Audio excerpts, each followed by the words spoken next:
porque venir ahora a hablar de dioses es una cosa audaz, pero audacísima, verdaderamente. Y yo por muchos años no creí en semejante cosa, pero a base de darle vueltas a muchos hechos que por muchos años estuvieron ocultos, porque o no nos dejaban leer de eso, o eso era demoníaco, etcétera, etcétera, a base de darle vueltas a muchos hechos, uno llega a la conclusión de que sí, de que existen, además creyendo lo que dicen las mismas religiones, empezando por el cristianismo, de que existen, y ahí defino lo que yo entiendo por dioses, unas entidades no humanas inteligentes, que son o superiores a los hombres, que son de los que trato en el libro, o a veces inferiores a los hombres, que tienen algún tipo de inteligencia, pero que existen, es lo que la Iglesia llama ángeles, y que las demás religiones tienen 40.000 nombres para ellos, pero en todas admiten que hay un tipo de, pueden llamarle mensajeros de Dios o lo que sea, son seres inteligentes no humanos, y eso es una cosa que entra dentro de la más pura ortodoxia cristiana. A eso me refiero yo. Bien, hay dioses. Según Salvador Freixedo, según parece ser que todas las religiones dicen, unas les llaman de una manera, otras les llaman de otra. El hecho es que nos encontramos con seres que son superiores en algunos casos, inferiores en otras, ahora veremos en qué, a los hombres, pero el hecho es que están, aunque viviendo o conviviendo aparentemente en este mundo, también discutiremos ese punto más adelante, el hecho es que interfieren de alguna forma en nuestras vidas. Enormemente en nuestras vidas. Que interfieren además aparentemente para el bien, pero que Salvador Freixedo no está tan convencido de que esas interferencias sean benéficas, sino todo lo contrario. Esos dioses, esos seres, ¿serían superhombres? Bueno, yo hago, al principio del libro hago una gran diferencia. Hombres, superhombres, dioses con minúscula, Dios. Yo hablo de los hombres. Bueno, no hay que hablar de ello porque nosotros somos hombres. Luego hay un tipo de hombres que son extraordinarios y en la historia los podemos ver, no es que lo diga yo, ahí están todas las historias. Cuando uno, claro, hay gente, y tenemos que hacer en la primera salvedad de las muchas que haremos, que no saben, no les interesa nada más que si ganó el Madrid o perdió el Madrid, de que, qué sé yo, qué pasa con la corrida de toros, no leen nada, no están en un grado cultural cero, y esos no saben. Le hablas de quién fue Lao Tse, y dice que eso, ¿estornudó usted ahora o qué? Y Lao Tse fue un señor que predicó hace 5 siglos antes de Jesucristo una doctrina y está viva todavía. Es lo mismo que Confucio. Kung Fu Tzu, decían los chinos, fue todo un señor que vivió 5 siglos antes de Jesucristo, y ahí está toda la filosofía de la China, 1.000 millones de personas, en el fondo es Confucio lo que tienen. Esos son superhombres, fueron hombres como nosotros, nacieron como nosotros, pero alguien, la naturaleza si quieres, pero yo a veces creo que y estoy seguro en muchas ocasiones, más que la naturaleza los preparó para la enorme misión. ¿Quieres que te diga más nombres de Moisés? Fue otro gran señor. Mahoma fue otro señor, que muchos, claro, no creen en Mahoma, pero ahí está la obra de Mahoma. Ahí están, pues no sé, 500, 600 millones de hombres que hace ya 1000 años que siguen, y más de 1000 años, que siguen las enseñanzas de aquel buen señor. Bien, esos son los superhombres. Yo hablo de otros superhombres que ya parecen que son medio híbridos de Dios y de hombre. Ejemplos. Quetzalcóatl. Para mucha gente este señor ni saben quién fue. Pues fue una especie de Cristo en América. Viracocha fue otro medio Dios, medio hombre, era de raza diferente de los incas y de los pre-incas, ¿verdad? Otros, por ejemplo, Krishna, nadie sabe quién fue. Rama, son tipos que 2000 años antes de Jesucristo predicaron la doctrina y está viva todavía. Bien, tenía unos poderes enormes. Para mí, el mismo Jesucristo es un tipo de estos que es medio Dios. Claro, la religión cristiana, yo sé muy bien lo que dice, no, que es hijo de Dios y por ahí. Y ciertamente hay que quitarse el sombrero ante todos esos señores. No sabe uno cómo es su grado de relación con eso que llamamos Dios. Son de un poder enorme. Esos para mí son los superhombres. Por encima de ellos vienen lo que yo llamo dioses. Es decir, unas entidades que ya no han nacido de mujer. Algunos de estos superhombres nacieron de una manera rara, como Quetzalcóatl, como el mismo Jesucristo, como muchos otros de estos semidioses antiguos, ¿verdad? Nacían todos de madre virgen, etcétera, etcétera. Y su padre no era un hombre mortal, sino que era un dios, con minúscula. Pero estos que me refiero yo en el libro no son gente que no ha nacido de mujer. que no son hombres como nosotros, que tienen mucho más poderes, que se presentan en forma humana y de repente se desaparecen. Esto lo vemos en toda la historia y lo vemos actualmente también. A esos es a los que yo llamo dioses, y tienen, por ejemplo, mentalmente, en el terreno intelectual, mucho más poderes que nosotros. Los hay de muchas categorías, y siempre yo he dicho, como lo dice todo el mundo, que los ángeles, es el nombre que la Iglesia le da a estos dioses, es como en un ejército, arcángeles, tronos, querubines, serafines, porque no todos son igual, ni mucho menos. Los arcángeles son los más fuertes de todos ellos. Es decir, que te lo están diciendo de una manera medio velada o medio... no saben bien a lo mejor lo que dicen, pero están diciendo que hay jerarquías entre ellos. Y en las demás religiones es igual, hay jerarquías. Esos intervienen en la vida humana mucho más. Conforme a la Biblia, lo podemos ver, se metían a hacer y deshacer matrimonios, etcétera, etcétera. Se metieron con las hijas de los hombres, tal como nos dice el Génesis, y la Iglesia está diciendo constantemente que se aparecen y se desaparecen, etcétera, etcétera. Ahora, yo me he convencido, a base, y aquí pegamos un salto enorme al fenómeno ovni, a lo que está pasando hoy, que siguen interfiriendo enormemente en la vida humana, pero de una manera muy discreta, porque ellos buscan sus cosas, que es casi el meollo del libro. ¿Qué busca esta gente en sus intervenciones con los hombres? Yo he tardado, antes yo no creía en nada de esto, he tardado muchos años en caer en la cuenta a base de atar cabos. Y vienen, interfieren en lo que quieren y nos engañan como chinos. Y aquí quiero decir una cosa que es fundamental. El que quiera explicarse todo este mundo de estos seres, que es abundantísimo, que está por encima de nosotros y que no podemos conocer del todo bien porque son más listos que nosotros, el que quiera explicárselo de alguna manera, que mire para abajo, para el reino de los animales. Nosotros somos los dioses de los animales. Nosotros interferimos constantemente en la vida de los animales. ¿Para qué? Ni para bien ni para usarlos. A veces nos conviene y los ayudamos. Siempre los usamos, siempre. Porque yo me harto de decir, el pastor sale todos los días, temprano, se sacrifica, en pleno invierno y saca sus ovejas, etcétera, y se sacrifica para ellos, pero acaba comiéndoselas a todas, o vendiéndolas. ¿Por qué? Porque él usa. Ellos nos usan a nosotros también. Y eso fue un shock para mí el día que yo me convencí de eso. De modo que, dicho de una manera general, eso es lo que yo, tal como yo veo, ¿quiénes son estos dioses? Unas entidades superiores al hombre, no humanos, que viven en su mundo. Luego, si quieres, vemos cuál es su mundo, y que de vez en cuando hacen incursiones, no de vez en cuando, yo creo que constantemente, pero muy disimuladas, para que no caigamos en la cuenta de que nosotros somos una granja de ellos. Vayamos a ese mundo, Salvador. ¿Cómo es ese mundo de esos seres tan extraños? ¿Cómo supones tú que es? Claro, yo digo aquí cosas y vuelvo a decirlo, me harto de decirlo, me puedo equivocar, casi seguro que me equivoco en muchas cosas, porque es muy fácil decir lo que hay en esta mesa ahora, ¿verdad? Ahora es mucho más difícil conjeturar a base de los ruidos que hay en el piso de arriba. El que habla de estas cosas que no se ven directamente, y más si hay unas inteligencias que están tratando de disimularlo, es muy fácil que se equivoque.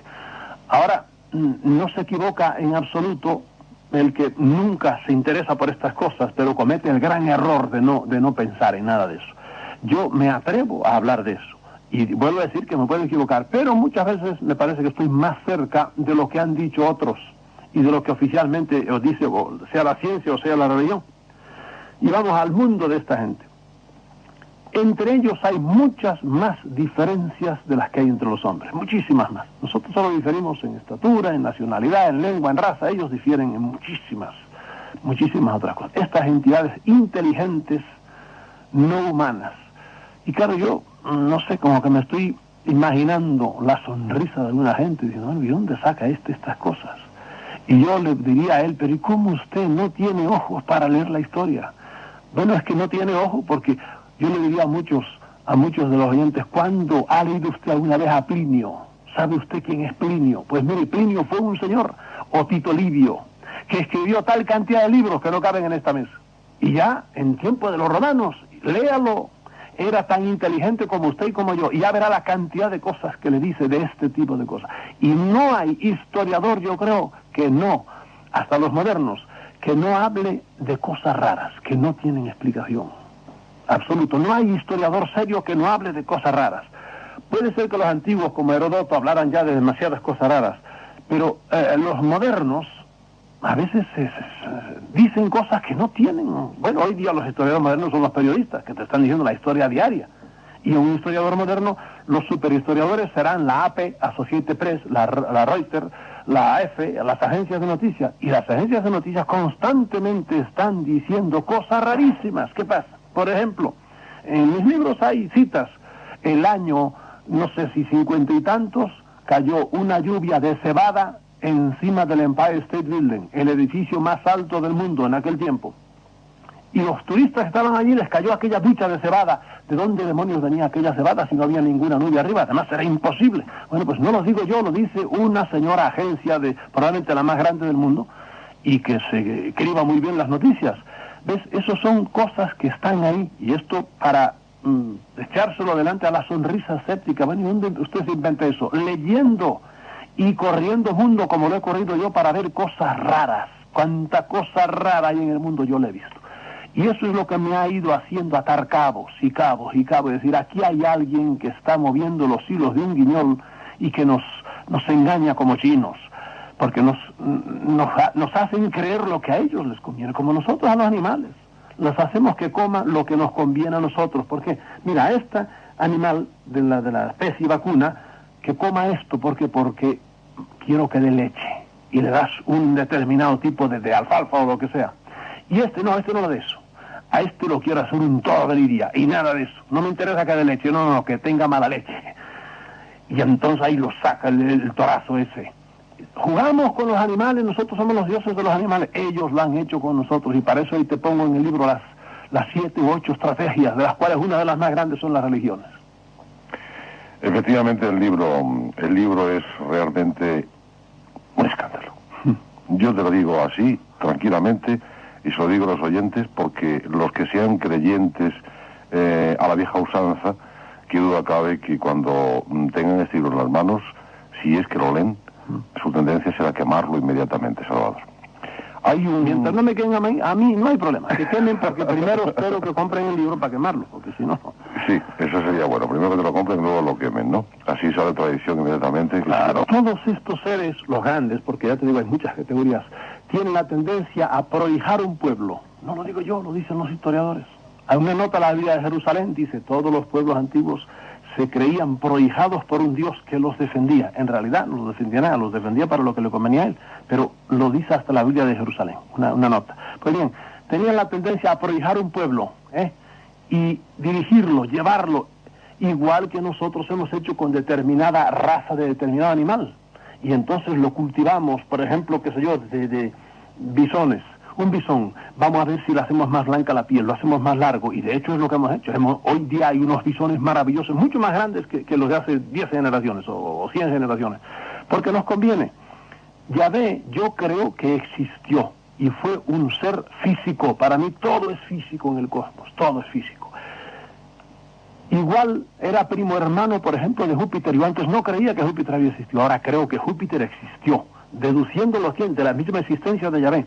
Pero es que me he encontrado ahí en el libro, tienes un paralelo, del cual habla Faber-Kaiser en su libro, un paralelo entre lo que le pasó a los hebreos y lo que le pasó a los aztecas, y el paralelo entre el Yahvé de los aztecas, que se llama Huitzilopochtli, y Yahvé, vamos, es que parece que eran hermanos de leche, hasta en la mala uva que tenían los dos, estaban siempre cabreados, siempre.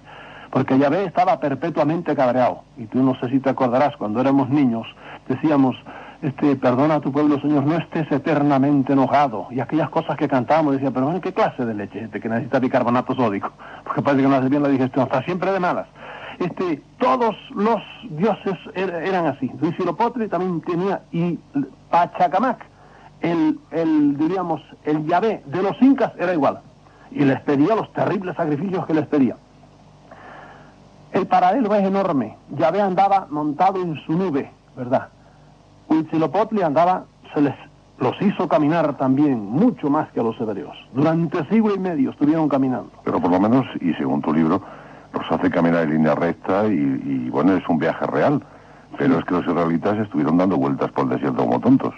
Sí, es cierto, eso fue una cosa absurda, pero bueno, estos, mira, eran 300 kilómetros, estos los hizo caminar por lo menos 1.300 kilómetros. y les tuvo que caminar mucho más tiempo, y les dieron leña de todos los colores, porque tuvieron que atravesar desde el estado de Sonora arriba, no se sabe exactamente por dónde bajaron, pero se encontraron con toda suerte de otomíes y antes que ellos, ¿cómo se llamaban? Los 24. Yo digo ahí los paralelos que hay entre los amorreos, jebuseos, etcétera, con los cuales se encontraban los hebreos, todos los tipos de otomíes y tlaxcaltecas con que se encontraron los aztecas, y ahí debía haber unas matanzas del demonio. Y este señor diciéndolos hasta que yo les dio su tierra prometida, que es precisamente donde está hoy la Ciudad de México, en la mitad del lago. Los paralelos son tan enormes que uno dice, pero bueno, ¿y cómo es posible que en detalles que no tenían por qué ser? Por ejemplo, cuando les exige un rito tan absurdo, y un rito tan raro, y un rito tan doloroso como es la circuncisión, y les exige también, Huitzilopochtli les enseñó la circuncisión, que es un rito totalmente antinatural, ¿verdad?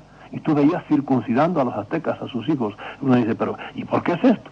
Cuando les dice, construyan un arca chiquita en la cual yo me voy a comunicar con ustedes. Y se comunicaban, tenían un arca también. Y lo primero que hacían al llegar a un sitio era hacer un templo y guardar el arca, con la cual se comunicaban con el Señor. ¿Y sabes dónde estaba montado? En un águila. Era un águila gigantesca, blanca, que iba siempre delante de ellos. Cuando se paraba el águila, igual que dice el libro de Levítico, se paraba la nube, donde estaba Yahvé, se paraba el pueblo, se paraba el águila de los aztecas y se paraban ellos también. Y a veces los tenía 40 años parados. Y les hacía convertir aquello, porque les decía lo que tenían que hacer, en un paraíso. Esto no lo digo yo, lo dijeron los frailes franciscanos que escribieron la historia tal como se la contaron los aztecas cuando llegaron. Y cuando ya tenían aquello convertido en un paraíso, un buen día, parece que se le hincharon las narices y dijo, sigan para el sur. Tumben el dique ese, tenía un lago tremendo, es donde está Tula hoy, y para afuera. Y entonces el Moisés, que se llamaba precisamente Moshe, como se llama en hebreo, Moisés, Moshi se llamaba, le dijo, pero ¿a dónde vamos si ya estamos bien aquí? ¿No? Le entró un cabreo tremendo al Yahvé de los, pero tremendo, le dijo, yo no te escogí, porque todos son primos hermanos en todos ellos. De modo que Yahvé para mí fue uno de estos. Sacrificio sangriento, has dicho una de las palabras clave o de las frases clave de esta noche y que van a escandalizar, supongo que mucho a nuestros oyentes. En la Biblia efectivamente no se piden generalmente sacrificios humanos. Yahvé no pide directamente sacrificios humanos, sin embargo hay veces que están a punto de matar gente en nombre de Yahvé. Pero realmente nosotros no hemos estudiado la Biblia en profundidad como tú y como otros estudiosos. ¿Ha habido víctimas para Yahvé? Hombre, pues Yahvé no los pide, pero Yahvé mataba a gente como loco. Cuando le decía a Moisés, por ejemplo, Moisés dice, bueno, hemos perdonado a los lactantes y a las madres por ahí. ¿Cómo los has perdonado? Acaba con todos ellos. Y acababa con todos ellos. Yo te hago citas ahí. Y aquel día murieron 24.000 no sé cuántos. Y degollaron a toda la población de Aim. Ahí te hago como 6 o 7 citas en un capítulo. Yahvé, bueno, y en el otro, no sé en qué libro, yo digo, echándole la culpa a un mexicano, que es amigo mío, que me dijo que él había hecho la suma de todos los muertos de Yahvé y pasaban de 2 millones. Allá me lavo las manos, yo no creo que sean tantos, pero dicen que fue sumando todo lo que sale en la Biblia. Probablemente son números simbólicos, pero las matanzas de Yahvé eran de miedo, cuando le decían no perdones a eso. Y a veces se enfurecía porque Moisés había sido un poco benévolo, y él le decía, de eso nada, mátalos a todos, andantes, piantes y mamantes, que no quede nadie. Pero lo especifica, hasta a las mujeres lactantes y a los niños de pecho. De modo que Yahvé a veces se le veía la oreja. Cuando, por ejemplo, a Abraham le mandó matar a su hijo, ya cuando ya iba a meter el cuchillazo, entonces apareció un ángel que le agarró la cosa, pero se le ve la oreja, que parece que también le gustaba. Pero bueno, si lo hubiera matado, como era el hijo único, también hubiera acabado ya con la casta, eso hubiera sido una cosa absurda. Pero no, él hacía guerras de todo tipo, constantemente. ¿Por qué no lo hacía por la vía del amor? Y convencía a los otros pueblos. No, eran matanzas de todos los tipos. Ya te digo, yo hago ahí no sé cuántas citas de los 14.000 tal, y a veces gente que le estaba ofreciendo a él incienso, pero no se lo ofrecía como quería. De repente, como en lo de Coré, se abrió la tierra, ¡pum!, y se los tragó a todos. Yo me lavo las manos, lean la Biblia, lo que pasa es que no la leen, los bíblicos nada más es todo fervor y amor, pero no leen la Biblia. Vamos a ver qué nos han ido diciendo los oyentes cuando son la 1:38 de la madrugada del lunes. José Luis, buenas noches. Hola, buenas noches. Hay dos preguntas muy similares y que he intentado sintetizar, bastante duras, por cierto, ambas. En esencia, vienen a decir, Salvador, que tú has demostrado un cierto escepticismo ante la fenomenología religiosa y que ahora vienes contando cuentecitos de hadas y duendes. Que si es que tienes una doble personalidad, que si eres a la vez un racionalista ultracientífico y un tanto inmaduro por otra parte. Nos dicen que tú hablabas en libros anteriores de que la Biblia era únicamente válida para niños, que los hombres cuando evolucionaban no podían creer en la Biblia y que ahora, sin embargo, hace referencia a la Biblia para tratar de sustentar lo que parecen ser tus teorías actuales. Bueno, yo a esa última, porque son unas cuantas cosas, a esa última cosa que me dices, yo mismo me contesto en los libros, es cierto, a veces digo, no sería válido que yo me apoyase ahora en la Biblia cuando he dicho de la Biblia tantas cosas. Yo creo que la Biblia es un libro histórico en el cual está mezclado lo verdadero con lo falso, lo bello con lo feo, el disparate con la cosa verdadera. Y eso es lo que yo sí admito de la Biblia. Ahora, lo de doble personalidad, si lo entiende por ahí, decir que yo primero digo que... me dicen que yo no admito la milagrería, diremos. No, yo siempre he sido un gran estudiador de los milagros en la Biblia. Es decir, la Biblia se encuentra con este tipo de hechos de que hablábamos antes, hechos paranormales, y le llama milagro, intervención de Dios y más, no admite más explicación. Y ahora vamos viendo que hay muchos, la mayor parte, todos, porque yo no admito la intervención directa de Dios, porque a mí Dios no es un monigote que anda para ir y para abajo jugando con los hombres. Son leyes desconocidas para nosotros. Yo admito que hay hechos que no tienen explicación, pero no admito que Dios sea el que entra, sino que, y ahí entra la parapsicología. Poco a poco vamos viendo que esta cosa, este señor que se levanta en el aire, no es porque Dios le esté tirando de un hilito desde arriba, sino que entra en juego una ley que desconocíamos hasta ahora y que la parapsicología en muchos casos ya sabe. Por ejemplo, cuando hay ruidos en una casa y se rompen cristales, digo, estás ante un fenómeno llamado de poltergeist, y aquí es una energía que suelta probablemente el cerebro de un desajustado, el cerebro de un niño o de un adolescente. Bien, me parece que me quedan muchas cosas por contestar a eso, pero yo admito los hechos de la Biblia, muchos de ellos. Ahora, las explicaciones que da la Biblia y me traen a Dios como agarrado por las barbas, eso no. Igual me pasa con el espiritismo. Yo no soy espiritista, pero yo admito que dentro del espiritismo hay muchos hechos que deberían estudiarlo los científicos, los historiadores, porque son hechos reales. Ahora, lo que no admito es la explicación que hacen los espiritistas de sus hechos. Hay muchas más preguntas, pero tampoco queremos perder completamente el hilo de la entrevista. Y hay cosas muy interesantes. Pongo como una de las pruebas históricas, ahí tienen, Joseph Smith, el fundador de los mormones, es una cosa clave de las 40.000, pero como la tenemos tan cerca, y precisamente en el estado de Nueva York fue donde... Le da más valor todavía. Pero muchísimo valor, ahí no hay duda. Estaba arando un día, estaba arando y orando, haciendo una pausa, una cosa, y de repente se le presentó un ángel. Llámale como era en la cultura occidental, era un ángel. Si fuera en Oriente, pues sería un deva, es decir, un espíritu. Y si África, y fuera entre la cultura negra, pues sería, qué sé yo, le llamaría un Changó, o le llamaría, qué sé yo, cualquiera de los 40.000 nombres que tiene en la religión de los anteros. Pues bien, este hombre vio eso y se puso inmediatamente de rodillas, que es lo que yo digo al fin del libro: no te hincas delante de nadie, usa tu cabeza, que es lo que, por eso, esto que tú hablas del movimiento de los ateos, así que no sé bien, usa tu cabeza, no entregues tu cerebro a nadie. Eso es lo que tenemos que ir a eso, porque si no nos comen el coco, o los políticos, o los deportivos, o los banqueros, o los Reagan, o cualquiera, nos comen el coco todo el mundo. Hay que usar su cabeza, que es lo grande que nos ha dado Dios. Bien, a este hombre estaba orando y se le presentó aquel, y como siempre le soltó un rollo, le soltó el rollo místico. Es el libro del Ángel Moroni, y el hombre, pues, copiando a Dios, no solo se lo soltó, le dijo: mira, para que veas que yo vengo de parte de Dios, te voy a dar esto que te estoy diciendo escrito. Lo encontrarás debajo de una piedra en tal sitio. Y estamos hablando ya no del año de la Guácara, estamos hablando de ahora, de los tiempos históricos del siglo pasado. Debajo de tal piedra, Él fue a los tantos días, tardó días en encontrar eso, en que se lo dijera concretamente al ángel. Se fue debajo de un gran pedrusco y allí se encontró un libro que tenía las hojas de oro, y ese libro se lo llevó él al notario, y ya estamos en una nación moderna.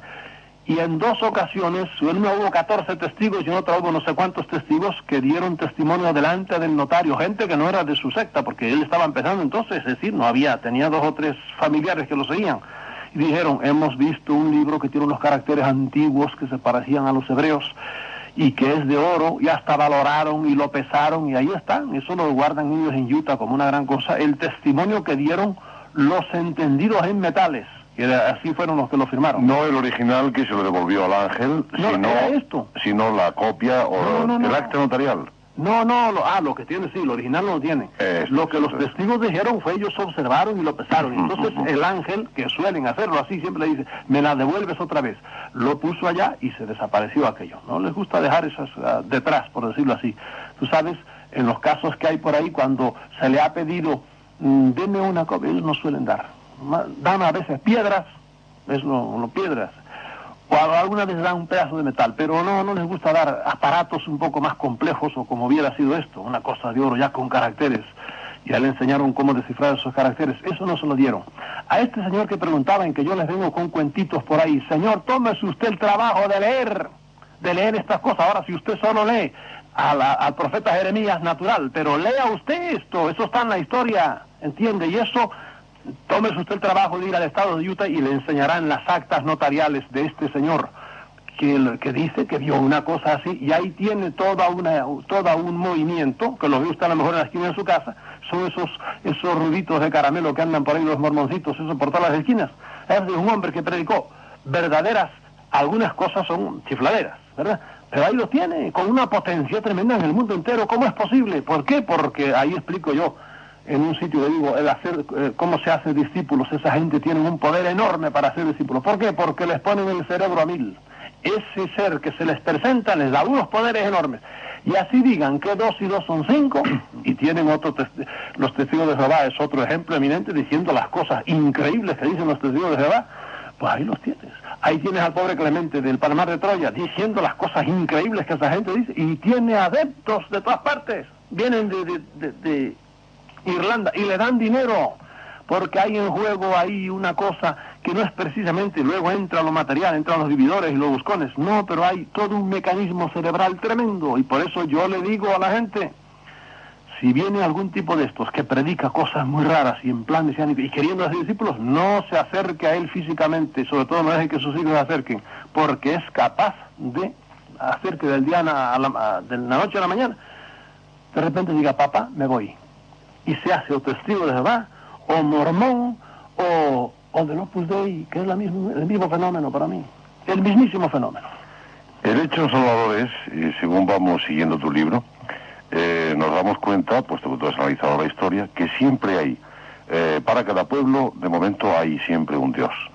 Eso de entrada. Y segundo, no pasa demasiado tiempo tampoco sin que surjan nuevas ideas, nuevos contactos, supuestos o no supuestos. Pero tenemos ahí los famosos contactados, que son los grandes enigmas de nuestro tiempo, que no sabemos si realmente están locos, son unos camelistas, o realmente han contactado con alguien, no lo sabemos. Entonces nos encontramos con esa tremenda duda. Ya nadie cree en la hipnosis como la prueba definitiva de que aquel individuo está diciendo la verdad, porque sabemos que a través de la hipnosis se puede mentir. O sea, no nos creemos nada. Sin embargo, todos tienen seguidores. Pero hay un caso, o un tema, mejor dicho, que tú planteas en el libro y que a mí me interesa muchísimo que hables de él, y sobre todo que los pongas todo lo ampliamente que puedas. La escritura automática, un fenómeno paranormal, un fenómeno que se repite constantemente, como si hubiera alguien de otra dimensión, de otro origen, no nada parecido a nosotros, que va a una persona, directamente una persona. Ahí ya no elige grupos ni se manifiesta visualmente, sino que de pronto una mano con un bolígrafo y un papel comienza a escribir una madrugada y es capturada por aquel fenómeno. Y no es nuevo, sabemos que ha habido incluso escuelas poéticas en las que se manejaba la escritura automática como vía de diálogo con el inconsciente puro, y todas aquellas cosas para conseguir una poesía más purista, más íntima. O sea, esto no es nuevo, esto ha ocurrido toda la vida.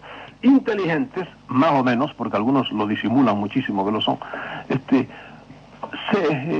les obedezcan, hagan lo que ellos quieren. Vemos. Entonces nos encontramos con esa tremenda duda. Ya nadie cree en la hipnosis como la prueba definitiva de que aquel individuo está diciendo la verdad, porque sabemos que a través de la hipnosis se puede mentir.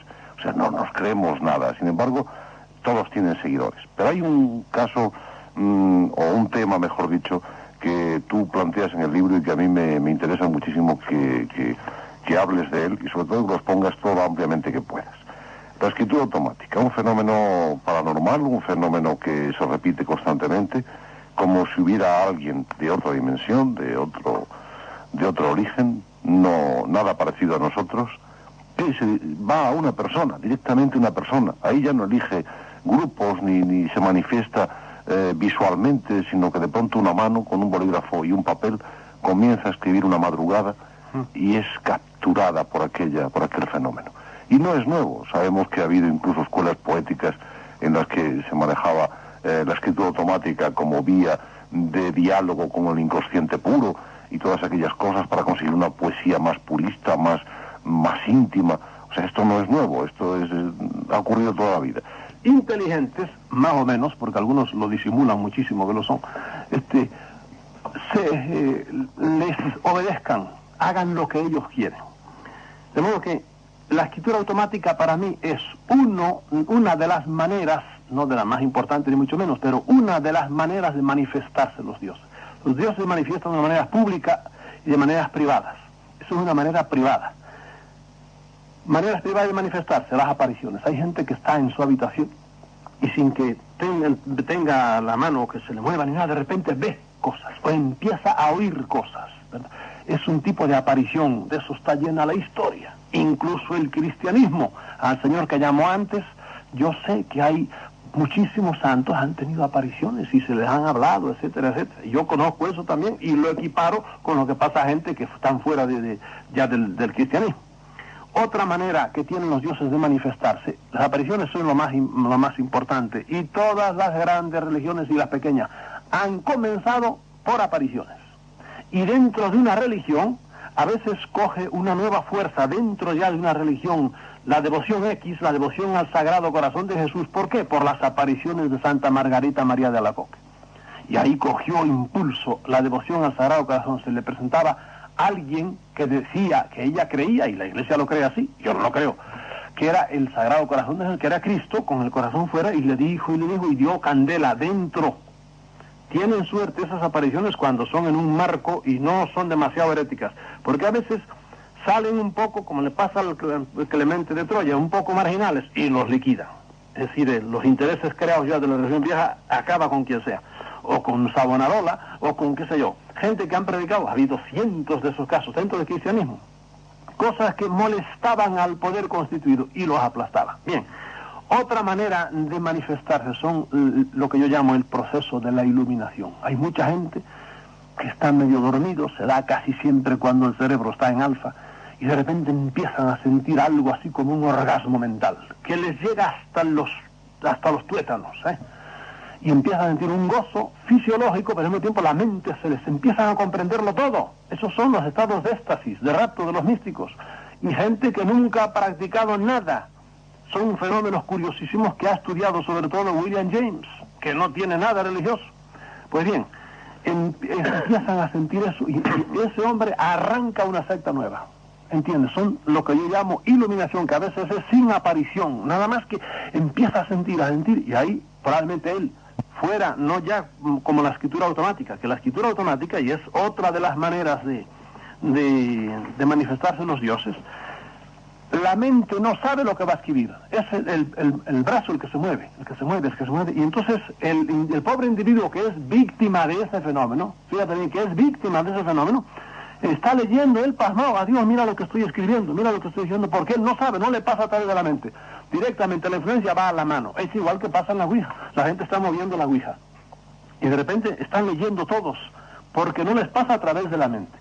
La escritura automática es un fenómeno insidioso, peligroso, Y yo pongo en mi libro el ejemplo de un autor, que ahí lo tienen, no es hablar del año de Maricastaña, Chatelain.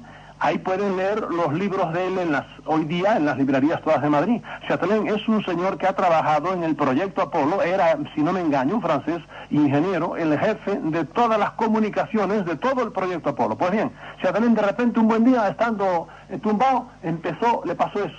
Empezó a sentir que algo le quería hablar. Se le movía la mano, cogió lápiz y empezó a escribir. Y ahí tienen a Chatelain, que es un hombre que en la NASA ha ocupado unos puestos tan altos diciendo tonterías, porque él dijo que el año 82 iban a pasar tremendas cosas por ahí. Oye, Antonio José, ¿tú has visto el año 82 pasado? No pasó nada. No lo digo yo, compren un libro de él que se llama El fin del mundo. Y uno dice, ¿cómo a este hombre le han metido gato por liebre? ¿Cómo se ha dejado engañar? Porque es un científico pero no sabe nada de esto. Eso le pasa muchas veces a la ciencia. La ciencia, sea los bioquímicos o los físicos, no saben de esta cosa, se ríen de esto, amigo, y cuando les toca el momento, por ejemplo, yo sé de un gran físico español que iba por la calle, por una carretera por la noche, viniendo de Levante, y de repente vio aquel aparato, y lo vio posado en la mitad de la cosa, y ahí empezaron su problema. Entonces empezó a creer en los ovnis. Y a este le pasó igual, él sabía mucho de comunicaciones, de electrónica, por ahí y por allá, pero a mí cuando se le empezó a mover la mano, como él no sabía nada de eso, creyó que aquello era, no sé, era Dios por ahí, y ahí lo tiene diciéndome meses. Y es un hombre que está vivito y coleando y que sigue escribiendo libros y que es un gran científico, pero es víctima del fenómeno de la... Y a todos aquellos que me estén oyendo, que en sus casas crean que son los grandes elegidos porque escriben cosas, ay, yo les diría, si puede, sálgase de eso, pero probablemente ya no puede, porque eso es algo así como el sarampión, ¿verdad? Se te mete dentro y ya no puedes, aunque quieras. Y yo sé de casos que han querido salir y no han podido, porque les dan unos dolores de cabeza terribles. Es más, en el aire se le empieza a mover la mano. Es más, conozco una señora, que por cierto vive en Tlatelolco, en el barrio donde hubo la matanza famosa allá en México, que tiene que escribir encima de la falda. Cuando no tiene papel, empieza a escribir encima de la falda. Y entonces para que no la vean se da porque la mano y le escribe cosas reales, ¿entiendes? Que a veces son cosas que van a pasar, pero a veces son bromas pesadísimas, que le han costado buenas bofetadas a ella cuando le dijo a alguien, tu hijo, lo acaba de arrollar un coche. Porque le estaba diciendo eso. Y cuando fue para allá y la mamá fue con ella en un taxi y vio que su hijo, un chiquito, andaba en bicicleta, le dio una bofetada tremenda porque la madre venía. Y todo fue la broma que le jugaron, porque eso, el que está en eso, está siendo víctima de un fenómeno. Si puede, mi consejo es que se salga de él. Demos paso a los comentarios de los oyentes, José Luis. Sí, ha llamado una integrante de la religión mormona francamente indignada, diciendo que Salvador Freixedo no tiene ni idea de lo que son los mormones, que a José Smith no se le apareció ningún ángel ni ningún Dios, sino, según decía textualmente esta oyente, Jesucristo y su hijo. Supongo que querría decir Jesucristo y su padre, claro está. Que José Smith no estaba arando cuando se le apareció Jesucristo, sino que había ido a orar a un campo para que Dios le dijera cuál de las iglesias hasta entonces existentes era la verdadera. Naturalmente Dios le dijo que ninguna de ellas. Nos dice también que el libro de oro no se le devolvió al ángel, ni a Jesucristo, como ella entiende que es en realidad quien se apareció a José Smith, y que no se sabe dónde está porque por obra de Dios, y para que no haya problemas, no sé a qué tipo de problemas se refiere, se encuentra en un lugar oculto. En fin, esto es lo que nos decía esta oyente mormona, que estaba francamente indignada y que decía que tú deberías, Salvador, leer más profundamente el libro de los mormones, cosa que según ella dice tú no has hecho nunca. Dile a la señora que probablemente antes de que ella conociera a los mormones, ya yo me había tomado el trabajo de andar por Utah y por ahí y hablar con muchos de ellos, y que está ella engañada. Claro, a veces estos dicen lo que no es, porque hoy día, por ejemplo, a un testigo de Jehová le preguntas quién fue Russell, ¿verdad?, que fue el fundador, que estaba como una cabra, además, pero santísimo, y te lo diviniza y en una pila de cosas, y Russell era un psicópata, pero vamos, con diploma en su casa, además colgado, y era el fundador de todos ellos. Y a esta señora dile que sí, que el ángel se lo mandó que lo pusiera otra vez debajo de la piedra, entonces ya vino la sublimación, no se sabe dónde está, no sé, lo tendrá Reagan en su casa a lo mejor, pero... Y que el ángel Moroni fue el que se le apareció. Dile a la señora que lea bien también su cosa, y dile que probablemente antes de que ella conociera a los mormones, ya tenía yo el libro de todo lo que ellos han publicado, lo tenía yo en mi casa, ¿entiendes? De modo que no tengo que arrepentirme de nada de lo que dice, de los santos de los últimos días. Y que se le apareció Jesucristo después, sí, y que yo tengo un gran respeto por el señor Joseph Smith, pero el pobrecito fue víctima de no sé, de eso, y murió pues como suele morir, murió de un balazo dentro de la prisión, porque era un hombre honesto que creía en lo que creía. Y además, curiosísimo, cuando le dijeron, no sé qué dirá la señora, se volverá a indignar, cuando le dijeron, porque a él le dijeron que se saliera de las religiones que había, pero fíjate, todas eran falsas, pero sin embargo él sigue amarrado, diríamos, al carro del cristianismo. Cuando le dijeron el ángel otra vez que podía practicar la poligamia, bueno, el pobre Joseph Smith, yo hablo de la historia, como no estoy metido en la cosa, pues no tengo no sublimo las cosas, ¿verdad? Puede hablar de Mahoma, por ejemplo, con toda tranquilidad, cosa que un musulmán no puede hacer, ¿verdad? Porque, vamos, le parece que hace pecado grave. Pues cuando a Joseph Smith le dijeron que la poligamia, que vaya a quedar una cosa, el pobre hombre no sabía, y bueno, me van a matar, porque aquella gente eran unos puritanos tremendos, y las pasó canutísimas, ¿verdad? Lo que pasa es que eso no les interesó. ¿Quién? La poligamia. ¿Les interesó? No, digo yo, ¿no? Hombre, claro que les interesó, como que todavía tienen sus problemas con la ley y por ahí, pero y no era el primero, ¿verdad? Hace poco veíamos un documental americano con alguien que era muy feliz con sus 9 esposas, un mormón que era muy feliz con sus 9 esposas. Realmente increíble. Yo supongo que en este país de crisis y paro los mormones tienen poco que hacer con la poligamia al menos. Pero pasemos a otro tema mientras José Luis sigue recibiendo comentarios de los oyentes. Temas que están en el libro de Salvador Freixedo, que él defiende y que ha estudiado, lógicamente, que es un gran libro. Con toda modestia, ahora se lo digo, es un gran libro, es lo mejor que yo he escrito, ¿verdad? Con mucho, a lo mejor después ya me corto la coleta. La natura me la cortó hace muchos años, pero a lo mejor yo me corto después de esto, porque ciertamente, si esto es cierto, somos un hato de borregos. Como yo digo en la parte de atrás del libro, ¿quién me da razón a mí? La historia humana. No se puede decir la historia humana seca, hay decir la horrenda historia humana. Esto no hay por donde cogerlo. Cuando hemos llegado a la luna, cuando hacemos cosas maravillosas de todo tipo en la electrónica, cuando hablamos aquí nos están oyendo hasta en Tenerife, ¿verdad? Con toda tranquilidad, estamos a punto de acabar unos con otros, porque unos locos en un lado y otros locos en otro están apuntando los misiles a ver cómo es posible, porque hay unos señores interesados en que los hombres estemos siempre peleando.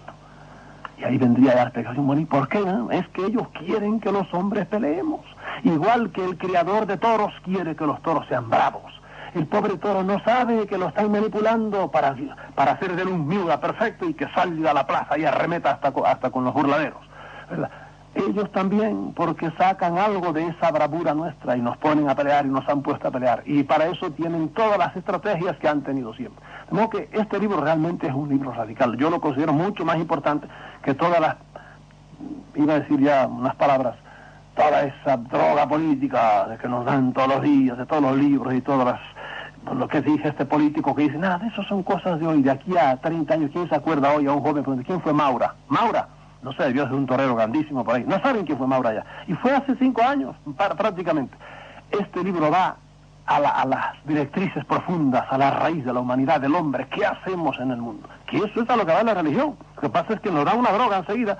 Yo digo, miren, aquí hay algo raro, nada más. Yo no quiero hacer escuela, nada más que reflexionen, no se deje manipular, trate de ser hombre. Por eso digo yo después, ¿por qué no debemos andar persiguiendo dioses? Porque los dioses no nos dejan ser hombres. Y así estamos, el año 2000 casi, matándonos y a punto de matarnos otra vez, odiándonos unos a otros, sublimando, por ejemplo, las patrias, que es otra de las grandes inventos de ellos. ¿Patria para qué? Para ser muy patriota y matar al que no sea de mi patria, y a darle Dios. Ahí está, hay dos capítulos para mí que son medulares, que son el libro de las estrategias de los dioses, y son el libro después de cómo defendernos de los señores esos. Que será el final de nuestro tema de esta noche, cómo defendernos de los dioses.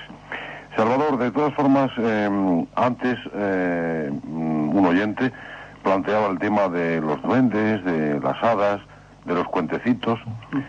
Yo cuando he hablado de hadas, y hemos tenido aquí especialistas de esos temas, y siempre nos han dicho lo mismo, cuando los pueblos, cuando las tradiciones de los pueblos, pues se habla de gnomos, de duendes, de hadas, es posible que hayan existido alguna vez, incluso que existan. Es posible que solamente algunas personas estén predeterminadas para poder verlos, porque tengan las condiciones adecuadas para verlos, y otros no los vean, entre otras cosas porque no están en los lugares donde estos se desvivan. Otros también nos dicen, bueno, es que estos seres han ido huyendo del hombre, de la civilización, de las construcciones, de la contaminación, de tantas y tantas cosas, pero hay lugares donde todavía están. De cualquier forma, para mí todo lo que está en la cultura del hombre de alguna forma existe, aunque no sea más que culturalmente.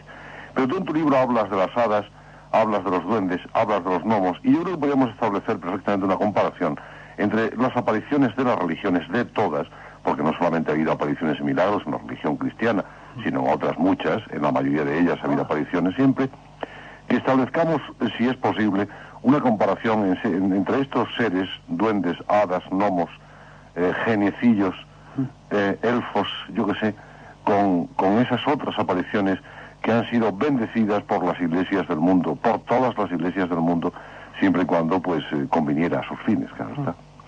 Bueno, es un tema tan vasto, ¿verdad?, que no sé ni por dónde empezarlo, y además le tengo cierto respeto, porque figúrate, el señor que habló al principio y todos los que se llaman a sí mismos científicos por ahí, aquí es donde ellos se dan, bueno, unen sus orejas con la mejor de las sonrisas. Es decir, bueno, ya este hombre está hablando de bobadas. Yo por muchos años no creí nada de esto absolutamente, y hoy día sí creo que todo esto es tan real como San Canuto, rey de Dinamarca, que habría que ver si existió, pero ahí está en el santoral. Ellos se lo creen muy bien. ¿Por qué? Porque, como tú decías, y yo lo digo también en el libro, hablo poco porque para mí los voy a marcar ahora donde tienen que estar. No me conviene meterme en el tema porque no distrae a donde voy yo en el libro. Yo antes te dije que había seres no humanos, inteligentes, y los había superiores al hombre, que son superiores, entre comillas, porque hay que ver en qué son superiores. Son de los que nos interesa el libro. Por eso, de estos que son o iguales o inferiores, trato menos, ¿verdad? Nada más de pasada hablo. Ahí entran los duendes, los gnomos, los elementales, los genios. Fíjate bien, una cosa curiosísima. Todas las lenguas, todas tienen tal cantidad de nombres para llamar a estos seres. Los que están en tal tipo de plantas, los que están, por supuesto, que viven en el agua, o que viven en la tierra, o que viven en el aire. Todas, hasta religiones que casi no tienen cultura, pero tienen nombres para estos seres. ¿Por qué? Porque existen, porque los habían visto. Es cierto que hoy día nuestras ciudades y toda la tecnología hace que esto tenga menos cabida. En la gente que vive en el campo esto es mucho más normal. Y yo hace muy poquito andaba, porque me he jugado la vida a veces, en los sitios donde... Bueno, eso es un caso, ¿verdad? Que no he podido ver un duende, pero me he tomado el trabajo. Y tengo un caso mucho más interesante en Lima, en el que una familia entera... Los mecanismos, las estrategias que usan para que no caigamos en la cuenta. Te los menciono nada más. Vamos con las estrategias primero, sí. Con las estrategias. Mira, dichas así, tal como se ven en el libro. Primero, son las religiones. En las religiones, claro, yo no puedo explicar ahora por qué las religiones. Las religiones consiguen mediante ellas las cosas que ellos quieren, que es las que vamos a ver dentro de un rato. Segundo, las patrias. Fomentar los amores patrios, pero hasta al límite, ¿verdad? Desorbitar. Es un sentimiento totalmente natural de querer uno a sus vecinos. De modo que las religiones, las patrias, las lenguas, es un fenómeno natural el que haya muchas lenguas, pero ellos intervienen. Ellos muchas veces intervienen en fenómenos naturales y los hacen parecer como que los hacen ellos. Y viceversa. Hay cosas que son completamente antinaturales y ellos las presentan como naturales. Bien, las lenguas. El fenómeno de las razas es curiosísimo. Cómo ellos han manipulado las razas. Han hecho razas blancas, razas negras, razas altas, razas fuertes, razas... Porque lo mismo que nosotros hemos hecho con los animales. Yo me harto de decir, desde un perrito chihuahua a un gran danés, hay una diferencia, pues no sé, de 40 kilos. Y el chihuahua le pasa por debajo al gran danés y el danés ni se entera, porque es como un puente para el otro. ¿Quién ha hecho eso? Y fíjate, ya hay perros mastines para defendernos de los lobos, y hay perros para correr, y hay perros para estar en un cojín, en una esquina chiquitito, que no... ¿Quién ha hecho eso? El Dios de los animales, el Dios de los perros. ¿Quién dio los perros? El hombre. Hemos jugado con la raza, ellos han jugado con nosotros. Un continente para los negros, un continente para los cobrizos, un continente para los que tienen los ojitos así, todos los chinos y demás. un continente para los rubios. Mi continente lo sacaron allá, los últimos que sacaron de las brumas del norte, aparecieron ahí, son los que se han quedado con el mundo desde hace muy poquito tiempo. Pues bien, las razas es otro de los juegos, de las estrategias que ellos han tenido. ¿Qué más estrategias que han tenido? La última estrategia, una vez que ya, bueno, ellos todo eso es ¿para qué? Para las guerras. Ellos quieren guerras, les interesa mucho, luego veremos por qué. Aquí te estoy diciendo, y te lo vuelvo a decir modestia aparte, que en eso mi libro es pionero en el mundo. Yo conozco a los investigadores grandes del OVNI, desde los Jacques Vallée hasta los Gordon Creighton, y andan perdidos en eso. Yo no sé si yo lo he visto mejor o peor o por ahí, pero créeme que muchos quisieran saber eso. Y lo hemos discutido a veces, si se quedan, no se atreven, no serán tan audaces como yo. Las guerras, les interesan las guerras, nos interesan ponernos a pelear. El último invento de los dioses, los estadios llenos de gente, los deportes. En este mundo en donde todo está mal, los deportes tienen una organización bárbara. Acabas de ver los juegos, a pesar de la política, La política es algo así como un estiércol que se mete en todo. A pesar de la política, ahí tiene los Juegos Olímpicos, y todo el mundo mirando eso, y estadios llenos de gente, porque a ellos les interesa apiñar a la gente. Antes lo hacían en santuarios, ahí estaban las religiones, y excitar los cerebros. Ahora lo ponen un Santiago Bernabéu, 100.000 tipos diciéndole horrores al árbitro porque no pitó penalti. Y eso es lo que les interesa. Bueno, eso, vamos después a eso. Son los deportes. El domingo a las 3 de la tarde, si tuvieras mirada de águila, verías Toledo, Madrid, Barcelona, toda España está llena, pero vas por toda Europa, todo el mundo está lleno de estadios. La gente unida físicamente y excitados. Si no están excitados no les interesa nada. Hay que excitarlos de una manera o de otra. Y otra cosa, que estos días los periódicos hablan, y yo estoy con esta matraca hace mucho tiempo, y escribí una vez un artículo muy largo, y una revista no me lo quiso publicar. ¿Quién quema los montes? Los grandes y enormes incendios forestales que hay en el mundo entero. Para mí es obra, no todo, hay muchos montes que arden por los irresponsables que tiran colillas, y hay muchos montes que arden porque hay gente que les interesa quemarlos por ahí, pero hay veces que arde una superficie que es equivalente, yo diría, a la tercera parte de la península ibérica, como el año pasado en Australia. En Brasil en 5 años ardió casi media España. ¿Quién quema eso? ¿Quién ha plantado eso? Ahí hay una mano que no es humana, les interesa a ellos, y te explico en el libro por qué. Fíjate que todos los dioses mandan quemar víctimas, todo carne.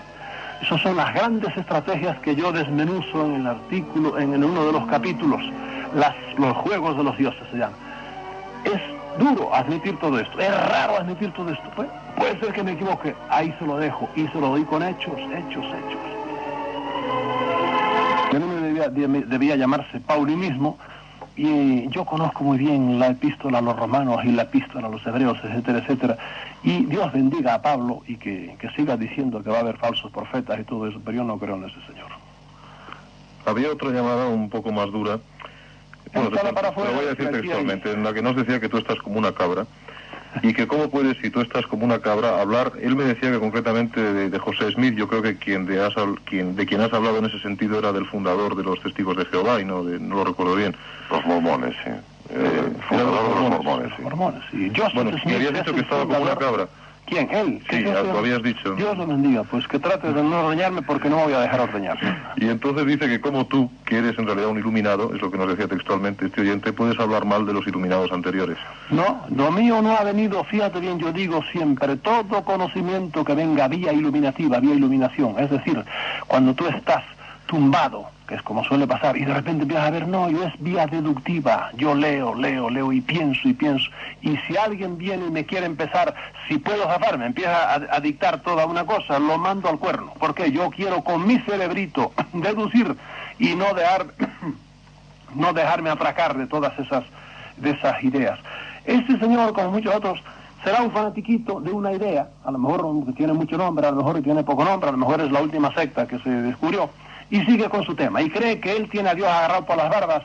Yo por lo menos no quiero imponerle a nadie nada. Yo digo esas ideas, el que quiera las sigue, el que no las sigue, el que quiere compra libro, el que no quiera lo que le digo a la gente es piense y use su cabeza, nada más. Ahora, yo no soy un fanático como probablemente lo es él, y para mí todo hombre, por ejemplo, que sigue muy fielmente a una religión, sea la que sea, un fanático. ¿Por qué? Porque dentro del cristianismo lo han atracado con cosas tan bárbaras como es el infierno, por ejemplo. Hay que ser una cabra para creer en el infierno. Hay que ser una cabra para creer que venimos ya al mundo con un pecado que es el pecado original. Y hay que ser verdaderamente monstruoso para adorar a un Dios que ha matado a su hijo.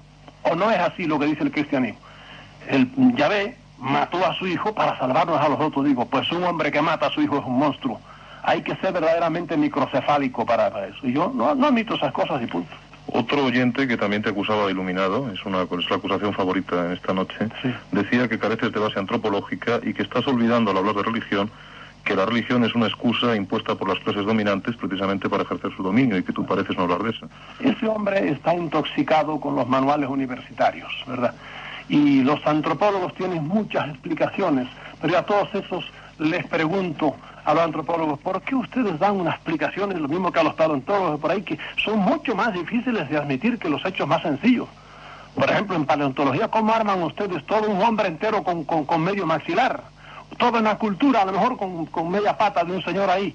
Eso hay que ser un poco audaz para eso. Segundo, en antropología, ¿cómo ustedes no se abren, me harto de repetirlo muchas veces, a la antigüedad enorme que tiene este ser que llamamos hombre? Millones de años, ahora empiezan a admitir 1 milloncito de años. Señor, muchos millones de años, ahí están los fósiles, ¿por qué ustedes no los quieren admitir? En mi libro, en Defendámonos de los dioses, no hay. ¿Por qué agoniza el cristianismo? Les doy como 30 nombres de universidades, de universitarios, de fósiles que han aparecido, que tienen más de 100 millones de años, 40 millones de años, 60 millones de años. La calavera que apareció en Calaveras, un pueblo que se llama así en California, tiene 40 millones de años y tiene la misma capacidad craneal que la nuestra. Eso no se admite, pues ahí está la calavera, vayan y véanla. ¿Por qué? ¿Qué es en definitiva entonces lo que buscan de nosotros? Bueno, entramos en la médula de la cosa. Yo tengo en la imaginación lo que estará diciendo mucha gente que estarán indignados por ahí.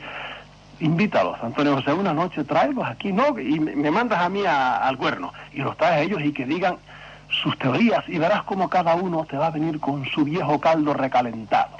El que es mormón te va a traer al ángel morón o a Jesucristo, a quien sea. Y el otro va a venir con su evangelio debajo del sobaco. Y el otro va a venir con los testigos de Jehová, con su watchtower, ¿cómo se llama aquí? La revistita esa, cada uno con su cosa. Me está sugiriendo un buen programa, Salvador. Si ellos aceptan, yo estoy dispuesto a organizarlo para el domingo que viene. Si ellos aceptan, nos ponemos en contacto con ellos esta semana, se lo decimos, y que vengan y polemicen aquí contigo, si te parece. Civilizadamente, eso sí, que nadie me venga con libritos sagrados, ninguno, porque los demás no van a creer en eso, no, racionalmente. Traigan todo su libro para que los inspire y lo ponen aquí, pero ni me lo toquen, porque viene como este señor a hablarme de Pablo Iglesias. Ah, no era Pablo Iglesias, era Pablo de Tarso. Señor, pregúnteme primero si yo admito lo que dice Pablo de Tarso, porque yo le puedo decir a usted, qué sé yo, cualquier Enoc, ¿verdad? Pues no, la Iglesia no admite, no. Bueno, un libro que estaba ahí antes de que naciera Jesucristo escrito. Hay que preguntar primero, ¿usted admite esta autoridad? No le admito. Entonces, deme argumentos racionales. No me cite a nadie, porque es como si me hubieran estado los Vedas aquí. La gente no admite los Vedas aquí, o el Corán. Pero, sin embargo, para un musulmán eso es. Y si un musulmán me quiere convencer a mí a base de Corán, le digo, bueno, pues perdone, pero yo como no admito eso. Bien, vamos a lo que preguntaste.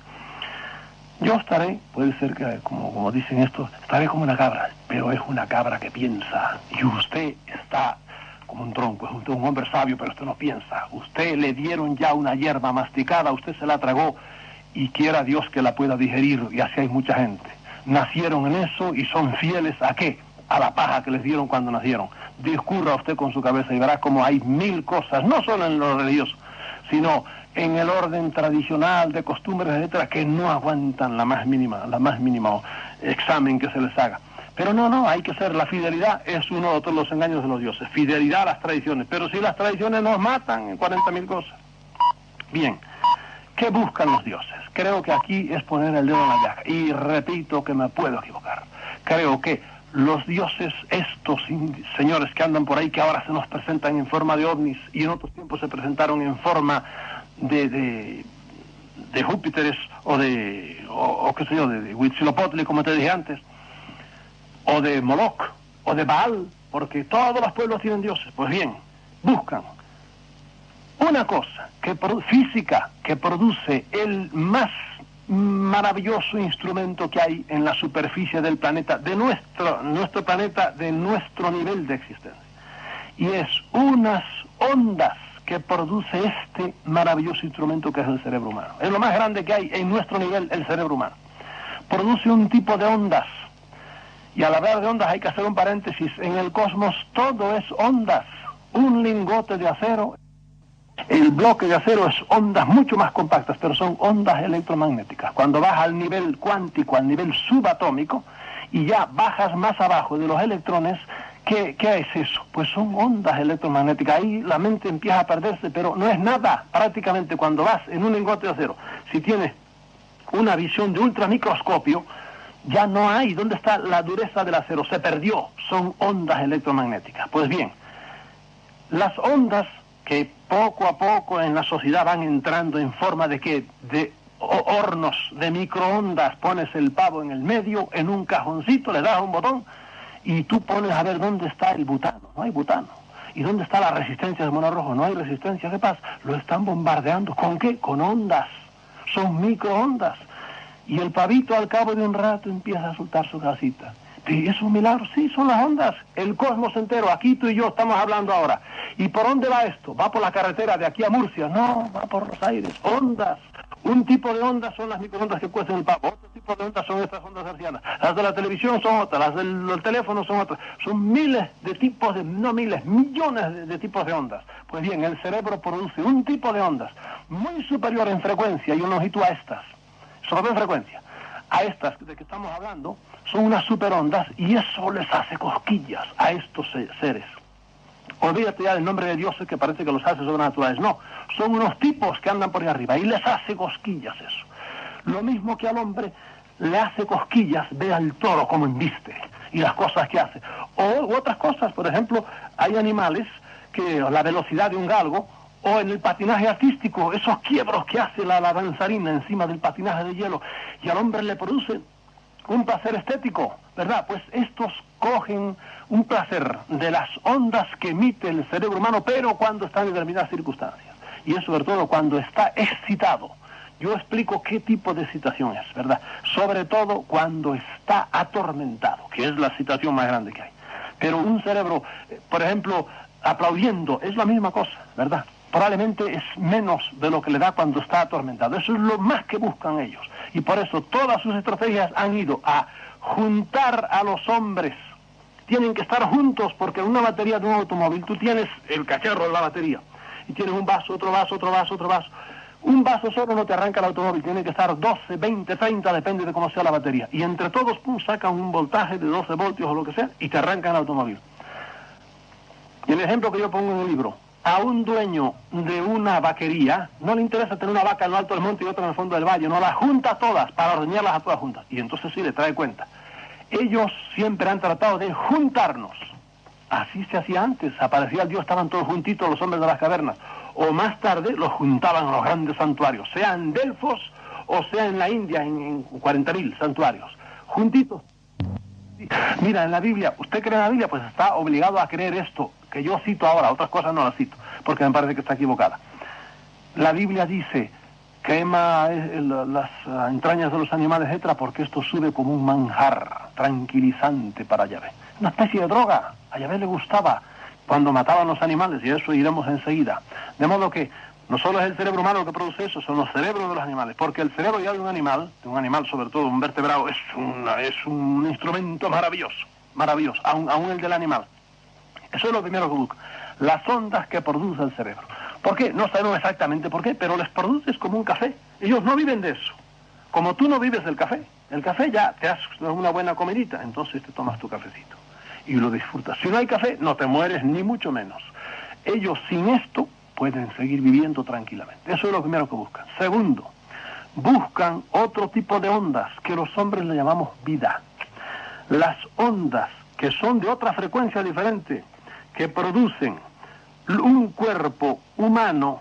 Fíjate bien, las primeras ondas son los cerebros vivos y tienen que seguir vivos. Si se muere el cerebro ya no produce más eso. Cuando tú matas a un animal, sobre todo violentamente, si lo matas lentamente, se va muriendo de viejo, no, va soltando las ondas poco a poco, como un depósito que suelta el agua poco a poco. No, tiene que salir en tromba eso.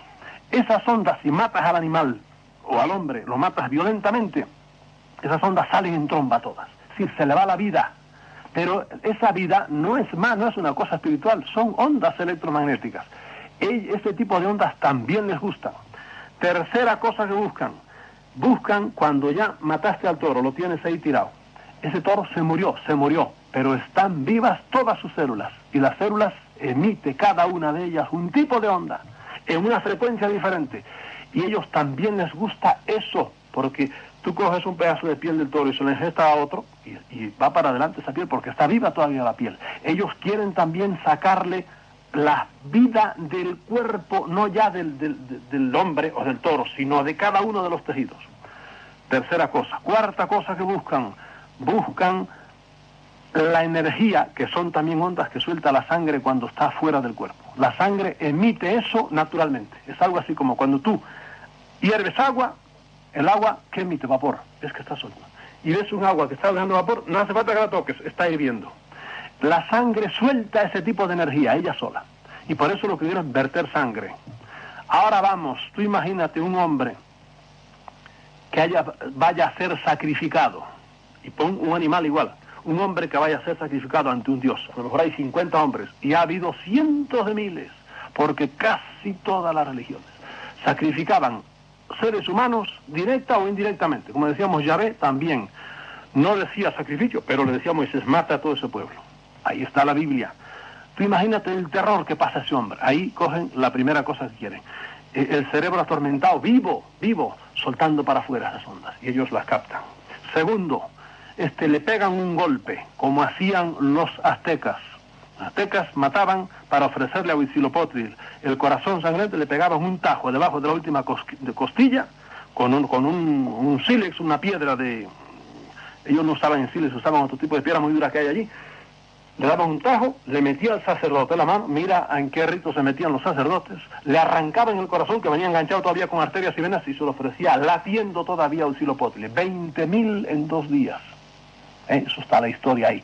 Cuando, en el Zócalo actual de la Ciudad de México, cuando inauguraron el Templo Grande.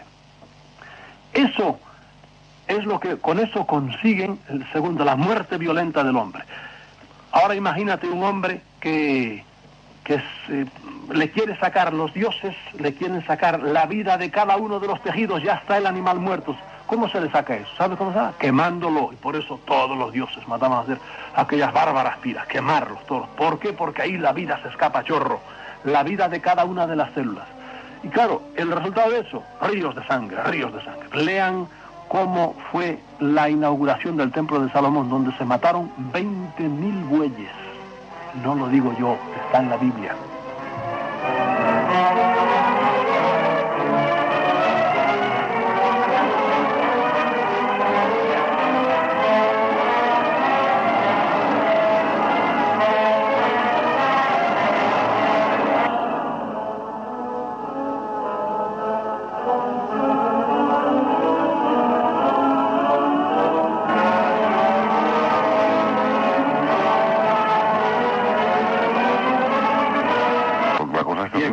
Acaba de decir una gran cosa. Muchos de los que a lo mejor están indignados ahora contra mí, vivimos, ahora por lo menos podemos hablar, y yo no quiero meterme, Dios me libre, en políticas, que aprendan muchos que en cuanto tienen el poder en las manos no dejan hablar a nadie, y solo ellos, lo que ellos dicen, lo que ellos piensan y cómo ellos conciben a Dios y al mundo y al orden social, eso es lo único que se puede decir.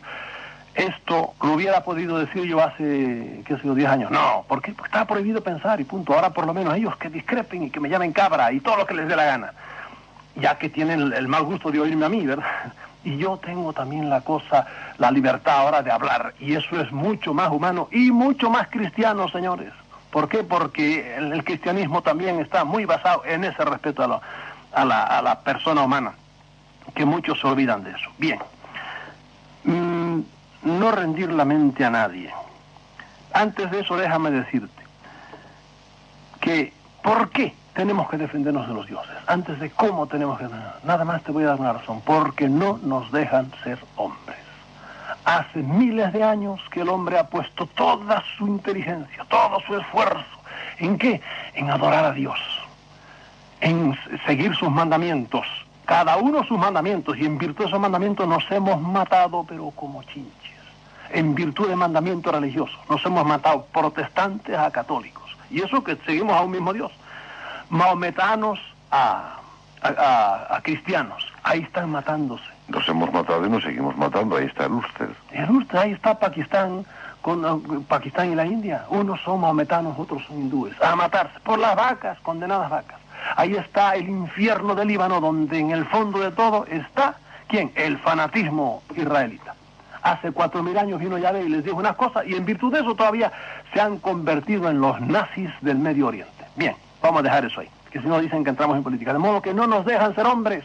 Yo cada vez que entro en una catedral aquí y veo esas cosas bárbaras, esas montañas de piedra maravillosas. El otro día entré en la de Segovia, que digo, qué cosa más maravillosa. En un tiempo en donde la gente se moría de hambre. Se morían de hambre y haciendo casas para Dios. Pero Señor, si Dios ha hecho la bóveda del firmamento, ¿quién le va a hacer casa? No sea ridículo. En vez de hacer fábricas, en vez de matar el hambre, en vez de hacer laboratorios para que no se muriera la gente de peste, en vez de que los niños nacieran canijos, haciéndole catedrales y catedrales, cuando la gente se moría de hambre allá por los siglos XII, XIII y XIV. ¿Por qué? Porque estamos siguiendo eso. Ahí vamos a la cosa. ¿Cómo nos demos? Esto era, y lo dejo en el aire. ¿Y por qué tenemos que defendernos? Porque no nos dejan evolucionar, que es lo que tiene que hacer el hombre. Primero, no rindas tu mente a nadie. Nunca a nadie absolutamente. Aunque venga uno de Dios, soy Dios. Pues mira, déjame pensar ahora a ver si tú eres Dios o no eres Dios. Porque veo que a aquel se le presentó Dios y le dijo una cosa. Y a este se presentó Dios, al de los mormones, por ejemplo, y le dijo otra cosa. Y nos puso a pelear a los dos. Cuidado, no creo en nadie. El último juez de todo siempre será mi cerebrito. Y si me dicen que tengo que creer porque sí, a la brava, mala suerte. Entonces, mire, no me dé Pentateuco, arránqueme la cabeza. Pero mientras me dé cabeza, déjeme usarla, porque para eso. Los pies son para caminar, la cabeza para discurrir. No le rindas tu mente jamás a nadie, piensa tú. Y si no ves claro, pregúntale a otros. Segundo, no le ofrezcas tu dolor a nadie. Todos los dioses piden dolor, porque eso es lo que les interesa, el traumatizar la mente humana. Todos los dioses piden dolor. No le ofrezcas nunca tu dolor a nadie, sobre todo a Dios. Dios que pide dolor es un Dios falso. El millonario que le pide al pobre es un cretino, es un desgraciado, es un ladrón. ¿Cómo Dios, que es dueño de todo, está pidiendo dolor? Todos los dioses piden dolor, y el Dios cristiano también. Y en medio del cristianismo tenemos plantada la cruz. ¿Y la cruz qué es? La cruz es el símbolo de la alegría, de la felicidad, del optimismo. La cruz es símbolo del dolor. ¿Cómo es posible eso? Porque estamos adorando a un Dios falso. Es eso, ni más ni menos. No le ofrezcas nunca. Ofrécele tu dolor a un ser humano como tú. Una madre tiene que ofrecerle el dolor y el sacrificio a su hijo, y un padre porque tiene que criarlo. Pero estás de hombre a hombre. Pero eso de que venga el Todopoderoso a pedirnos dolor, también discurran, señores, discurran, verán cómo eso no tiene sentido. No salgas, no trasciendas los límites humanos. Hay gente que se mete a jugar o con ouijas o subiéndose a invocar a los altos de los montes. Estás en el borde de lo humano, ahí ellos trabajan mejor que tú. Cuando estás haciendo ciertos ritos, ciertas magias, ciertas brujerías, cuidado, porque ahí te pueden pisar. No invoques a nadie. El invocar a nadie, y al decir a nadie sin excepción, el invocar le está dando energía a tu cerebro, le está dando energía para que se te presente gente que lo chupa de ti, y al invocar, pues se te presentó una cosa. Eso se ve claramente en la ouija. La ouija funciona, claro que funciona. ¿Y quién la hace funcionar? Las metes a los que están allí. Y entonces se presenta un tipejo de estos que andan por ahí que dice, menos mal que me han dado una puerta. Entre de modo que no invoques a nadie. Deja tradiciones y cosas, sí. Primero las tradiciones, los dogmas, todos estos principios a veces sagrados que nos han dicho, pásalos por el tamiz de tu inteligencia y verás que muchos de ellos son destructivos para el hombre, porque han sido muy bien pensados para que nos destruyan. Déjalos de lado y admite solo aquello. Ahí sí voy a ser yo Paulino, seguidor de San Pablo, porque ahora me conviene serlo. Él dice en un sitio, y perdonen el escupitajo latino omnia proba, prueba todas las cosas y quédate solo con lo bueno, nada más. Ahí sí tienes que hacerlo. De modo que tal principio religioso o patriótico por ahí, esto, por ejemplo, defender a mi patria ahora, como hicieron muchos norteamericanos a Vietnam. ¿Qué voy a pintar yo a Vietnam? Que se vaya al cuerno. Pero es que es un deber patriótico, váyanse al cuerno con su deber patriótico. Esto no voy a matar yo vietnameses porque no me da la gana. y entonces se escapaban para Canadá. Muy bien hecho. De modo que hay que dejar de lado todo solo porque sea una cosa sagrada, tradicional, solo por eso no. Si es bueno, lo acepto, y si no, no. Por último, no, me quedan más cosas por decir, ahí pongo como 8. Tenemos que cambiar radicalmente nuestra idea de Dios. Mientras Dios sea un tipo más, mientras Dios sea una persona más, mientras Dios sea un ser que está pidiendo al hombre dolor, sacrificio, que haga votos de castidad y votos de esto y votos de lo otro, estamos perdidos entonces. ¿Por qué? Porque primero nos asfixia el alma. Segundo, la idea que él tiene de Dios es diferente y no me voy a dar leña con él. No, dejar Dios. Dios es demasiado grande para nosotros, lo que tenemos que hacer es evolucionar más humanamente, hacer una teología, por eso yo subtitulo el libro, Defendámonos de los dioses.